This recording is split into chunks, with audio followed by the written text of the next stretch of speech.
Mr. Kevan Jones. Thank you, Sir Devon. Can I say what a privilege it is to serve under your chairmanship?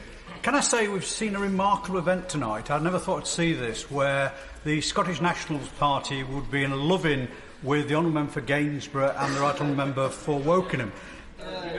Love is not a thing that comes to mind when you actually think of the Honourable Member for Wokingham very often, but clearly tonight he is the darling of the SNP. And the member for Dundee East has just lectured the Labour Party about voting with the Conservatives. Well, if he supports the Right Honourable Member's amendment tonight, he'll be voting with Conservative members. So can I just say, cut the general electorate rhetoric and let's actually get down to the details of this, because this debate is a serious one, as the Honourable Member for Nottingham North said, not just about Scotland, but about the devolution of powers and how we actually settle those powers for the rest of the United Kingdom. Now, the Honourable Member for Gainsborough puts forward, I think, I would say, put the 8 ball behind the SNP, because it's a very clear resolution in terms of moving to full fiscal autonomy or responsibility. I noticed the Honourable Member for Dundee changed it slightly. It goes from autonomy to responsibility, whichever way he's wanting to use it. But the Honourable Member for Gainsborough is very clear that that's what he's putting forward. Now, the arguments being put forward is that that is what the Scottish people have said at the last general election. Well, I don't accept that. What they said in the referendum is they want to be part of the United Kingdom. And a responsibility of being part of the United Kingdom is the fact that there are certain issues and powers that are going to be done across the 4 nations of this great nation of ours. Now, in terms of what the member for Dundee East has said, and I know it's very difficult for them, that if it's said by the Scottish nationalists it's got to be true, that no one dare ever mention and say that somehow something they're saying is not true. He actually has argued that his Amendment 89 is a movement to full fiscal autonomy stroke responsibility. It is not. It actually gives the powers of the Scottish Government to actually draw down those powers.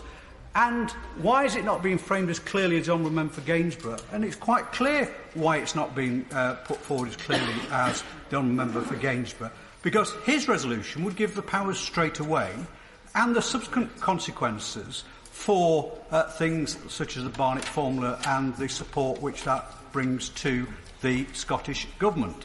Now, this is not a new thing for the Scottish nationalists, is that they want their cake and eat it. But I want to say, a lot of my constituents in North Durham, and I'm sure in other constituents, are not going to have a situation whereby whereby the Scottish Government can actually legislate to have full fiscal autonomy, and then that they're expected to then somehow pay for that expenditure. That is something which would be not only wrong, but totally unfair on the rest of the UK. It's simply to point out that after the Calman Commission in 2009, we await the powers from that commission next year. That's 7 years to devolve small amounts of power. It's not a matter of if we vote for full fiscal autonomy, we get it next week. It is simply a matter of common sense that it takes time. We want it as quickly as possible. The delay on Calman came from here. Well, again, it's not unusual what the Honourable Lady is saying. It's the blame culture. When everything cannot actually... it's this blame culture that the reasons for things not happening is because somehow wicked Westminster and parliamentarians like myself and others are stopping things happening in Scotland. The independence referendum, the SNP stood on a platform arguing that we could have a separate independent nation in 18 months. Now, what's changed now? Their amendment tonight is rather mealy-mouthed. It's actually in terms of wanting to draw down powers. And the reason for that, as I say, is because what will happen is they will draw down the powers when they actually want them. And they will actually, hopefully, and it's actually then referred to, I think, by the Honourable Member for Dundee East again, as a transitional period. Well, we all know what that means. That means that in that period they want to be able to draw down the powers to be able to change things in Scotland, but retain the element in terms of Barnet and other things at the same time. Well, I'm sorry, that will not happen. Now, I know if that won't happen, the Honourable Member for Dundee East and the Scottish National Party will then blame big, bad Westminster because they've actually stopped the SNP or the Scottish people getting these powers. But what the Honourable Member for Gainsborough's putting forward is very simple. Is full fiscal autonomy and all the consequences with it. Not actually having this drip, drip, drip, which will happen over a period of time, whereby the rest of the UK will be expected to fill the gap, or any gap that actually results from issues that have been put forward by the legislation. I'm very grateful to my honourable friend, and I suspect that he's right in his analysis as to where Amendment 89 would lead us. I think, to be fair to the honourable gentleman for Dundee East, he was very candid in terms of what he saw as being the transitional arrangements in terms of the Westminster Government and the Scottish Government and perhaps others around the table agreeing a framework. But in terms of drawing down these partial powers, wouldn't you expect the framework to be written onto the face of the bill so that we have certainty across all four parts of the United Kingdom as to what those transitional arrangements would be? Well, I would agree totally with my honourable friend, because if you're going to actually have a system whereby that we're going to move to the Scottish Parliament, the Scottish Government having more powers in terms of over entire areas of taxation and other areas of taxation which include raising what they actually spend, then you can't have it twice. You can't have the ability to raise taxes and raise revenue and on the top of that somehow have a top-up, which actually allows you then to take some of the difficult decisions that the Scottish Government are going to have to take, whether we listen to the Honourable Member for Dundee East, who seems to think that overnight Scotland will be turned into some beautiful paradise on a par with Switzerland or anything else like that. In terms of, I've got to say, in terms of the beauty of the country, I would say it is, but go on. Would the member accept the following, that the SNP won a majority of the vote on May the 7th on a clear manifesto of going beyond the Smith Commission proposals? And therefore what we are trying to decide in these discussions is how far we go beyond Smith. And it seems to me the honourable member is rejecting that and is not coming up with a positive argument about what we should be doing. No, I'm not actually. I agree with what the honourable member just said. I doubt whether most people went into the ballot box and actually thought about the Smith proposal or anything else like that, because that's not the way we know the debate in Scotland has actually been portrayed in the last few years, where we've had romanticism, I think, taking over some practical issues that are going to face the Scottish economy, whether we like it or not. But the honourable member can't have it both ways again. He can't argue that he wants Smith Plus without actually stating exactly clearly what that is, in terms of what the honourable member for Dundee East has outlined in terms of his trickle-down amendment. But as my honourable friend has just said, the idea that then you actually do it in a vacuum without any idea of what this transitional framework is, you cannot do that, and that's just not, I think, possible on the way forward. The other thing, whether we like it or not, the Scottish economy has some issues facing it, which have got nothing to do with who's actually in Holyrood or in this place. It's about an aged population, and it's about the decline in terms of the working population of Scotland. It's predicted over the next 15 years to drop by 3%, as opposed to the rest of the UK rising by 5%. Now, if that is the case, the tax base in Scotland, when they do get full fiscal, will actually be contracting. Now, I can understand if you've then got the backdrop of Barnet or some other pool of money to draw on, but if you haven't, it will lead to some real hard decisions having to be taken. And I'm not sure that working people in Scotland, when they actually wake up to the fact that they've got to the fact that what is being proposed is not Barnet plus full fiscal, but actual full fiscal autonomy or independence on its own, without that safety net that's there at the moment. I think when they see some of the tough decisions the Scottish Government are going to have to start taking, they might actually think differently to what is being put forward in terms of being argued for tonight by the Scottish Nationalist Party. Now, Well, Scotty, I'm sorry. I know. I'm sorry. I'm not actually one known for my delicacy in terms of not wanting to offend people. But frankly, this over-victimised mentality that some bring to this chamber and in this debate, frankly, is just irritating to say the least.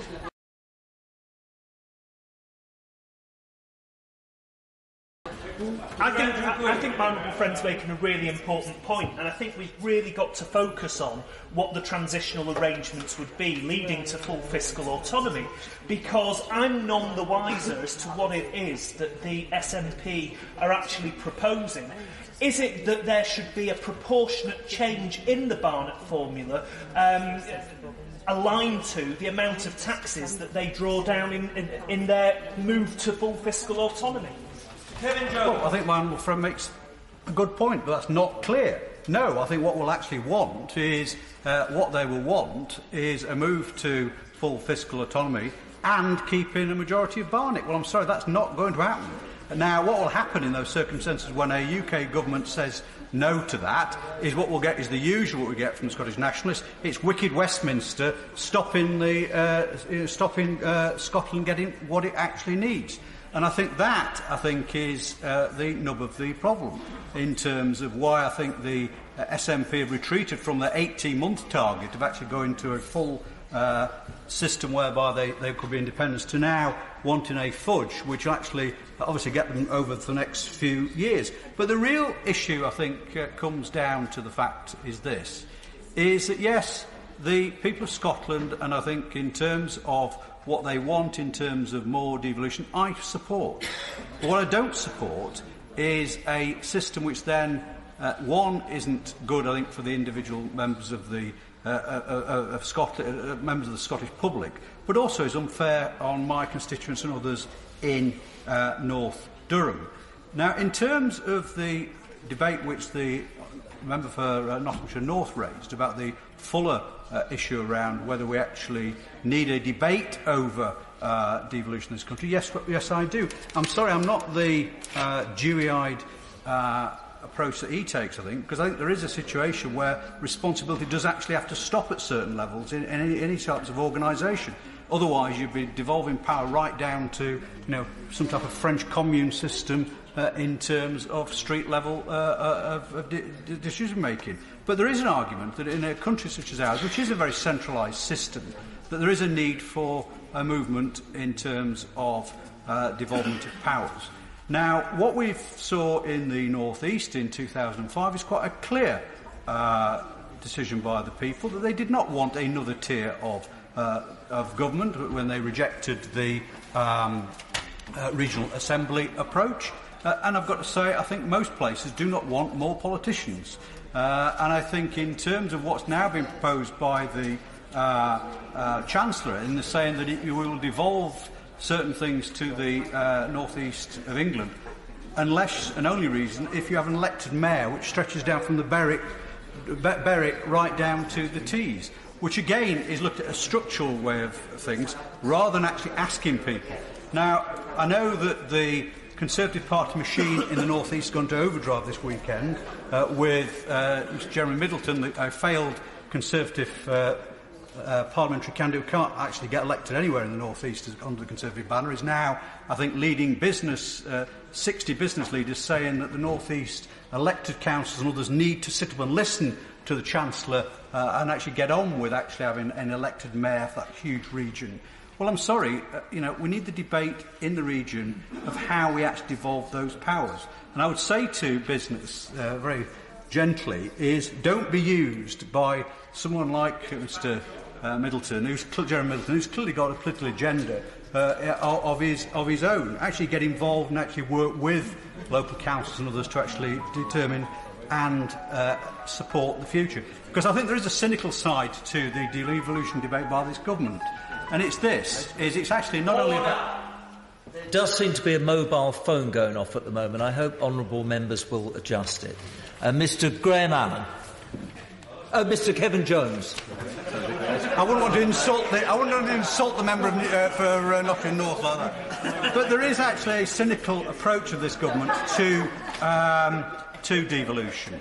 And it's actually the the issue of goes a bit like this. You devolve powers because you devolve responsibilities, but you don't actually devolve the funds to actually do it.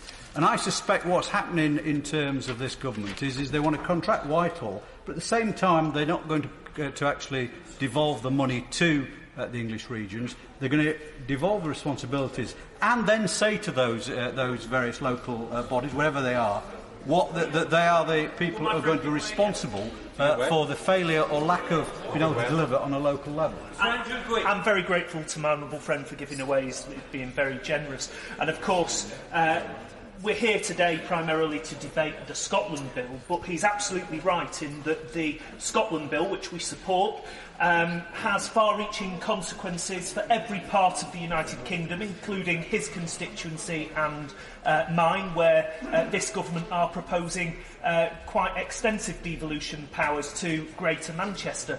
Isn't that precisely why we need to have a proper discussion and a proper debate in the framework of a constitutional convention to decide what the English answer to the English question is, as well as what we decide this place is going to do on the UK-wide? Mr. Kevan Jones. Well, I agree, and I think it's one, actually, is to get away from what I've just said. I think the cynical approach by this government is actually talk about devolution, but it's actually about devolving decision-making with no funds attached to it. Thank you for giving way. Just getting back to the Scotland Bill. I think I'm agreeing with the thrust of what my honourable friend is saying, in that we should know what this costs. And one of the things I'm not sure about is this, that we have a proposal tonight to devolve all of these fiscal powers, but we really don't know what the cost will be for the ordinary Scot, or indeed for the rest of us. Whenever our corporation tax powers were devolved to Northern Ireland, we were shown the bill of fare, and it's going to cost us 250 million quid a year to do this. What is this going to cost the ordinary Scot if we have devolution of all of these fiscal powers? I think the member from Northampton raises an interesting point, and that's why I think an amendment later, in terms of actually wanting to quantify the cost, I think is needed, because I think if you actually are going to take these decisions in terms of the long-term, not only interest of the Scottish economy but also of its people, they do need to know that. As a former trade union official, I never went into negotiations knowing what the cost of what was going to be coming out of at the end of the day. And I think that's where I think the problem the Scottish Nationalists have got in terms of what they're proposing is that they actually do not know what the ultimate cost of this is going to actually be. Can I turn now, Sir David, to the amendment which stands in the name of the Honourable Member for Murray, which says that the Scottish Parliament is a permanent part of the United Kingdom's constitution. It actually replaces, actually, in the actual bill, it's in the Act, in the bill, which says Scottish Parliament is recognised as a permanent part of the United Kingdom constitutional settlement. Now, I think we have a problem with this amendment if it goes through as it stands, because as I tried to tease out of him in terms of my interventions on him, is what is the definition of the United Kingdom's constitution? Because we haven't got anything called the United Kingdom constitution. Now, if it goes through as outlined, I think it would just be a feast day for lawyers in terms of trying to identify what this constitution is. Now, if we had a written constitution, then we could have a situation whereby it would be a permanent part of that written constitution. But because we haven't got a constitution, I'm a bit of a loss to know how this would actually be interpreted in terms of as it stands now. It's clearly been tabled as order, but in terms of its practicality and uses, I'm not too sure. And neither, I don't think, did the mover of the resolution either understand how this would be interpreted, and whether it would be left now to a court to decide, if this was agreed, what the definition of the United Kingdom's constitution would be. Would the honourable gentleman agree with me that any concerns about costs or the definition of the word constitution, the best time to perhaps raise those questions was when Gordon Brown was going around Scotland making a vow about creating a powerhouse parliament? Kevan Jones. I'm not sure what the point was, but no, this is actually about an amendment which stands in the name of her party, which I think is deficient.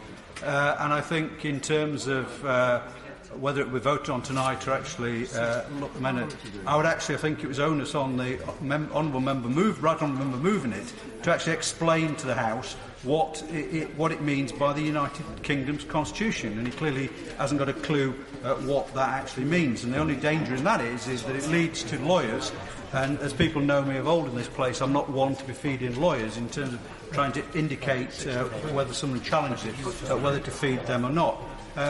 In terms of the bill as going forward, I think this is a major movement forward. My honourable friend made the point about the rest of the United Kingdom. There is a need for that convention, and if we don't get that, we are going to have this patchwork quilt of so-called devolution, which will not only be not in the interest of all of our constituencies, I'm just about to finish, not in the interest of our individual constituents, but will not be in the interest of the United Kingdom as a whole.